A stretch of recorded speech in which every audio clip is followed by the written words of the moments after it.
Mommy, narinig niyang tawag ni Alicia. Paglingon niya ay nakita niya itong karga-karga sa likod ng isang lalaking sigurado siyang hindi tao ni Ian. Eli, napatayo siya. Mommy, this is Tito Adam. Imporma ng anak niya, bago pa niya nakuhang magtanong, tuwang-tuwa si Alicia. Hi, bati ng lalaki sa kanya. You must be Rina. Nakangiti nitong dagdag na inilahad ang kanang palad sa kanya, habang sinusuportahan ng kaliwang kamay nito, ang anak niya sa likuran nito. Hello, yes, I'm Rina. Please hold Eli. Natatarantang sabi niyang napakabilis na kinamayan ito, sa takot na baka mahulog ang bata. Don't worry, I got her well. Right kiddo. Tumakbo-takbo pa ito sa tuwa naman ni Alicia. Please, ibaba mo na siya. Pakiusap niyang alalang-alala. Yeah, alright. Umupo ito para makababa si Alicia, na nagpo-protesta pa. Eli, that's enough, mariin niyang saad. Are you okay anak? You're not hurt. Lumuhad siya para magpantay sila ni Alicia, at tiningnan itong mabuti. No, mommy, I'm fine, Tito, let's do it again. Eli, saway niya ulit at binigyan na ito ng warning look. Hindi na rin nagpilit ang bata, na nakuha niya sa isang tingin lang. Mothers, narinig niyang natatawang usel ni Adam. Hey, I'm Adam, he said, getting her attention. I believe Alicia already told me your name. Tumayo siyang karga-karga ang anak. Who are you? What are you doing here? Mommy, he's daddy's brother, explained ni Alicia. Hindi naman makapaniwalang tiningnan niya ang lalaki. He doesn't look like Ian. Bagamat gwapo rin ito, wala itong hawig sa ama ni Alicia. Looking for resemblance. Adam grinned. Kuya got his features from dad, while I got mom's, he briefly explained. Kuya, ulit niya. You're younger than Ian. Yep. Nakangiting tango nito. 3 years his junior. Oh, 27. Same as me. Natagpuan ni Rina ang sarili na nagiging komportable sa kapatid ni Ian. Hindi ko alam na may kapatid si Ian. Like everyone else does. Kunot noong sinundan niya ito ng tingin ng maupo ito. Kuya kind of decided to forget about us. Why would he do that? Ibinaba niya si Alicia, at hinayaan itong maglaro sa mga halaman, hindi naman na mainit ang araw noon, at hindi niya ito hinihiwalayan ng tingin. Because dad disowned him, he smiled bitterly. I admire Kuya Ian, you know, he strived hard to get to wherever he is right now. Disowned. Ulit niya, as in itinakwil si Ian ng sarili nitong ama. Bakit? Ang daming tanong ang nasa utak ni Rina, iyon kaya ang dahilan kung bakit walang pamilya si Ian sa mga biography nito online. Nakadama siya ng awa para sa binata. The story is not really attractive, Rina. Besides, I hope they're talking now like two sensible adults, he said shaking his head. Matapos tingnan ang direksyon ng bahay, Rina figured na nandoon ang ama ni Ian. Kaya marahil hindi siya nito pinapasok. Sensitive dito ang bisitang dumating. Hey, are you single? Bumalik ang playful ng ngiti nito kanina. What? Confused niyang tanong. Well, according to my source, you're not the mother of that little girl over there. How did you know? Namutla siya, sana hindi nito yun sinabi sa anak niya. Money works, Rina. I'm not saying I have a lot like the great Ian Sarmiento, but I have enough to know what I want to know, he answered. Don't worry, I didn't tell Alicia, he added as if reading her mind. Well thanks, nakahinga siya ng maluwag. So back to my question, are you single? Because I'm single, pa-cute ang sunod na pinakawalan nitong ngiti. And I believe you are not Kuya's girl. Alanganin siyang ngumiti, at ang totoo ay hindi niya alam ang sasabihin. Adam, bago siya nakasagot ay dumating si Paul. Paul, tumayo si Adam at nilapitan si Paul para batiin, but the latter remained stiff and serious. How could you come here without giving out a notice? As if Kuya will agree, saad nitong tinanggap na lang ang cold treatment ni Paul. Blame the security for allowing us to enter. Geez, Ian Oldman is still highly intimidating. What brought you here? Seryoso pa rin si Paul. Rina thought na may malalim talagang gusot ang pamilya ni Ian, kaya maging si Paul ay ganoon na lang itroto ang kapatid mismo ng best friend nito. The news, Adam laughed dryly. I guess it's true, kapag lolo ka na, lalambot ang puso mo. What? Hindi napigilan ni Rina na sumingit sa usapan. Please. Don't worry Rina, Dad is not going to get Alicia. He just wanted to see his grandchild, mapait na sabi ni Adam sa kanya. Hindi pa rin kayo dapat nagpunta na hindi alam ni Ian, si Paul. You know better Adam, hindi mo man lang nirespeto ang kuya mo.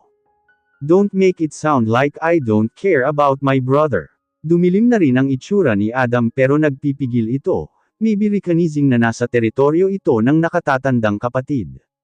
Naputol ang pagtatalo ng dalawa, nang lumabas ng bahay ang matandang Sarmiento, na may escort na security. Mahinang napamura si Adam na sinalubong ang ama nito. Totoo ngang sa ama nito galing ang mga panlabas na katangian ni Ian, rinasim to si Ian Sarmiento in 40 years. Magandang lalaki pa rin ito, sa kabila ng maputi ng buhok, at di nakatikas ang pangangatawan. And did she mention that his father is on a wheelchair? That's karma taking its toll on him, narinig niyang sabi sa kanya ni Paul. Don't get fooled by that appearance. He's a monster, may bahid ng bitterness na dagdag nito. What happened? Hindi niya napigil ang itanong, the old man stopped to look at her, she offered him an unsure smile, at pinanood na umalis ang mga ito.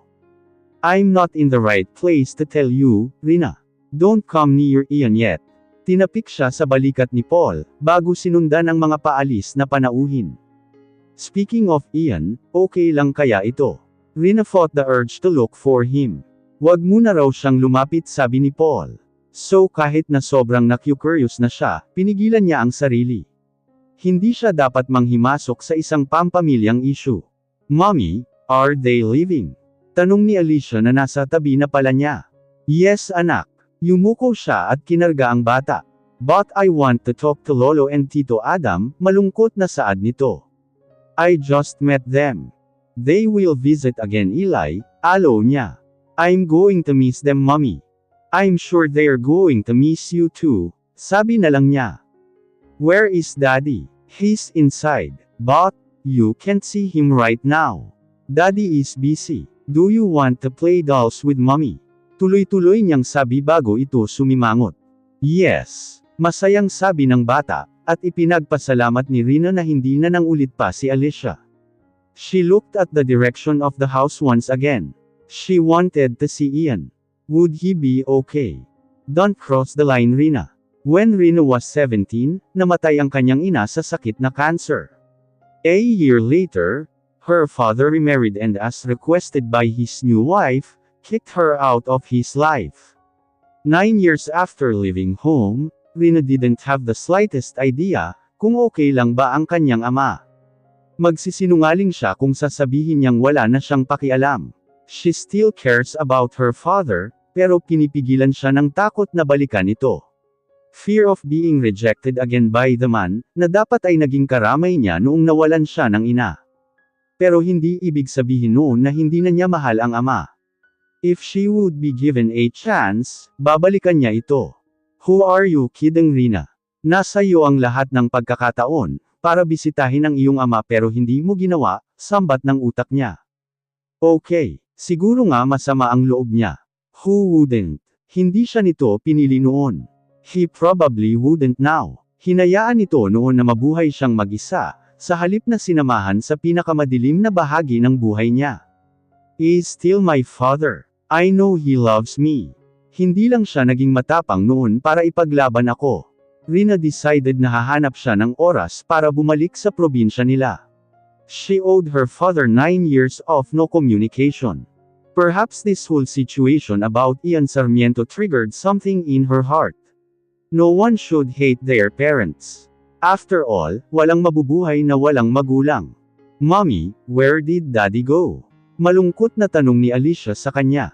Third day na mula noong bumisita sa mansyon ang ama ni Ian and since then, hindi pa nila ito nakikita. Sabi ni Paul, hayaan lang daw muna nila. Ganon daw talaga ang epekto kay Ian ng pamilya nito. As much as Rina wanted to believe that he's okay, hindi niya mapigil ang mag-alala. Gaano ba kalala ang sitwasyon, that he wanted to be alone? He's on an out-of-town business trip, Eli, she lied. Ang totoo, hindi niya alam. Hindi niya ito nakikita sa bahay. Hindi rin ito tumatawag. Why didn't he bring us? Because it's a business matter, anak. Daddy needs to focus. But I miss him already. He'll be back. Just wait for him, okay? Okay, mommy. Sleep now, Eli. Maaga pa tayo sa school bukas. She kissed her forehead. Good night. Good night, mommy. Pinanood niya itong makatulog. Somehow ramdam ni Alicia na may problema. Wala lang itong alam sa nangyayari. Rina glanced at the digital clock, na nakapatong sa bedside table ni Eli. Halos 10 p.m. na pala. Kailangan na rin niyang matulog. She kissed Eli one more time, bago siya nagpasyang lumabas.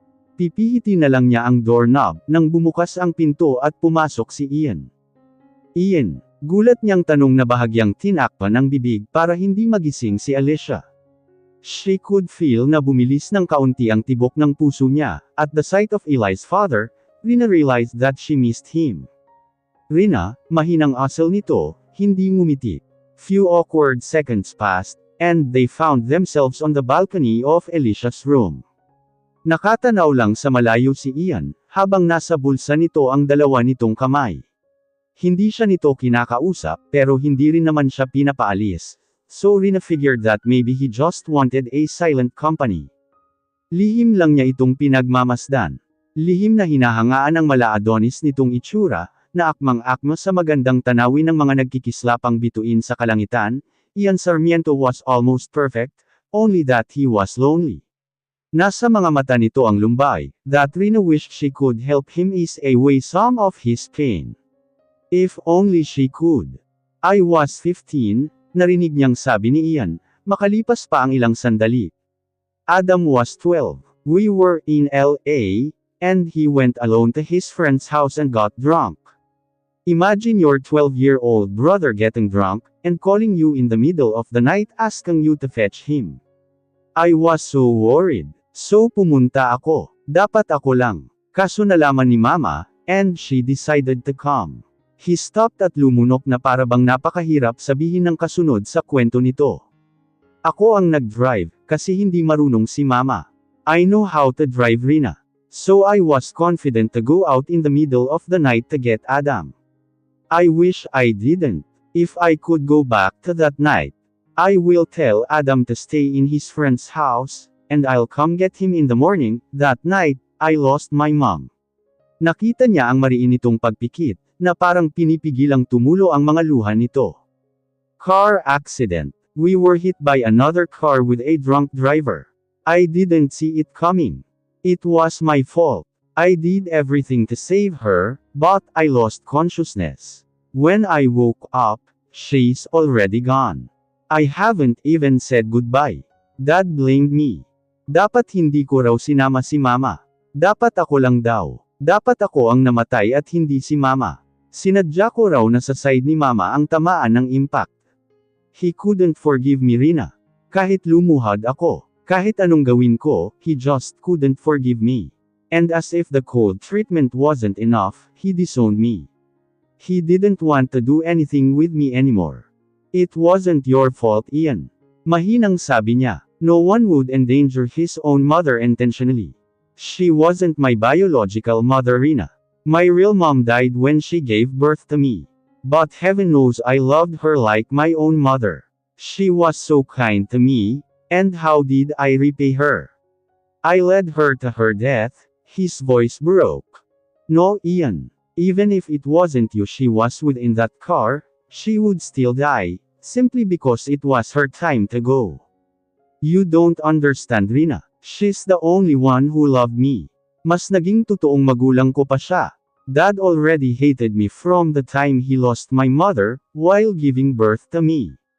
15 years later, he lost another wife because of me again. Hindi mo alam how every day. Begged Dad to love me. I did my best to please him, but he never treated me as his son. I was very jealous of Adam. But I still loved him anyway. It was just I hoped he supported me that night. He didn't. He blamed me too for the death of his mother. I was so alone. They never understood that I was also grieving for the loss of the only person who treated me like a family. Ian, wala siyang masabi. Parang pati puso niya ay pinipiga, dahil sa revelasyon ng binata. He'd been through a really tough time. At kung may nararamdaman man siya ngayon, she felt extremely proud of him for being able to overcome. At hindi lang iyon. He had turned a broken Ian into a super successful person today. I worked hard and aimed that one day, Dad would finally find it in his heart to forgive me. I never lost hope, Rina. After putting up my first hotel 8 years later, bumalik ako. I thought he'll be proud of me. Hindi pa rin, he told me na kahit kailan, no matter what I do, no matter what I would achieve, hindi niya ako mapapatawad. That nothing could change the fact that I caused the death of the two important women in his life. Kumuyam ang mga kamao nito sa magkabila nitong gilid. I wasn't a saint, Rina. I could only take so much. So I stopped. If he couldn't accept me, I won't force him anymore. I was already okay. I was doing fine without a family. And now out of the blue, he wanted my forgiveness. I begged him all my life. And now just because he came all the way from the other side of the world, gusto niya agad-agad okay na. He wanted me to forget everything, at once and forgive him just like that. Kitang-kita niya ang magkahalong muhi at galit sa mga mata nito. And all because he claims that the knowledge of having a granddaughter changed him. It couldn't be just like that, Rina. Bagzo ng damdamin, natagpuan ni Rina ang sarili, na yakap-yakap ng mahigpit mula sa likuran nito si Ian. At first, Ian froze. Pero hindi naman siya ipinagpag nito. Wala rin namang pakialam ang dalaga. All she wanted was let him feel, na hindi totoong mag-isa ito. Unti-unti naman ay nag-relax si Ian, and Rina rested her head against his broad back. She realized she'd been wanting to do that, since she saw him a few minutes back. She didn't say a single word, and hoped she could comfort him that way. I lost my mom to Ian, sabi niya nang akmang tatanggalin na nito ang mga kamay niya sa baywang nito. Ian stopped with his hands on her arms. My father sent me away as well. We're the same, Ian. But I believe he didn't hate me.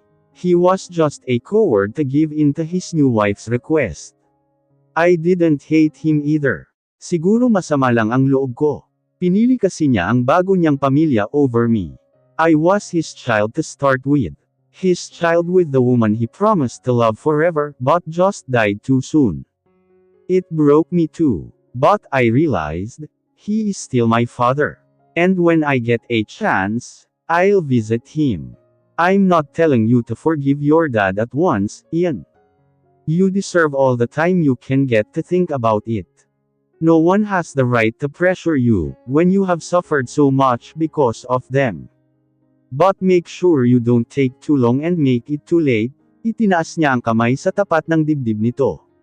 Listen to your heart. When your mind fails to understand, your heart won't. He had said her piece so she was surprised.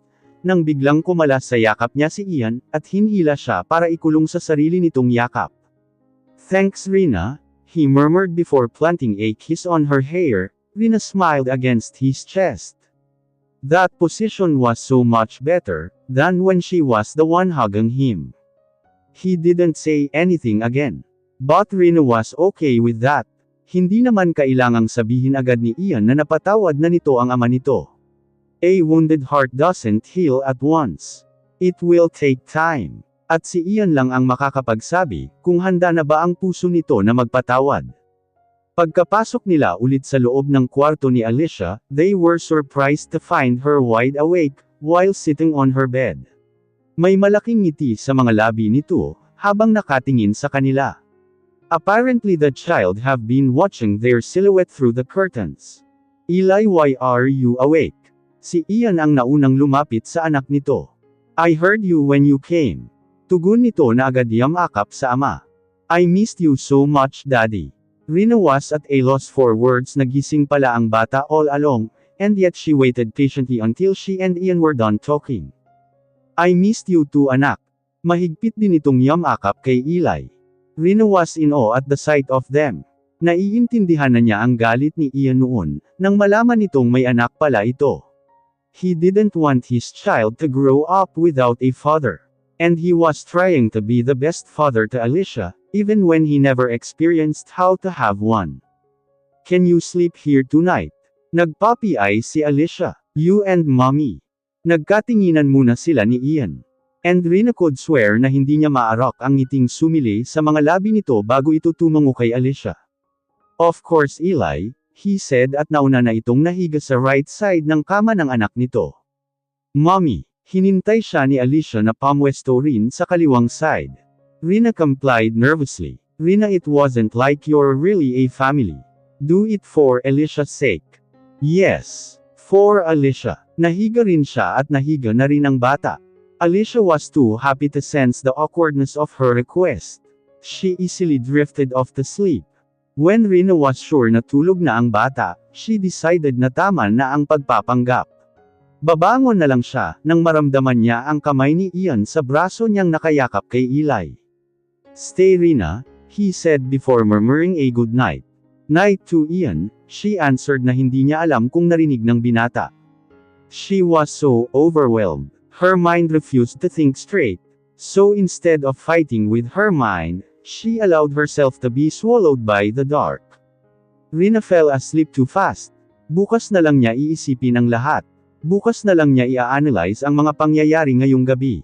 It was still so sweet, to give it a negative analogy. She just hoped she wouldn't so used to having moments like that with them. Or else, masasaktan siya sa dulo.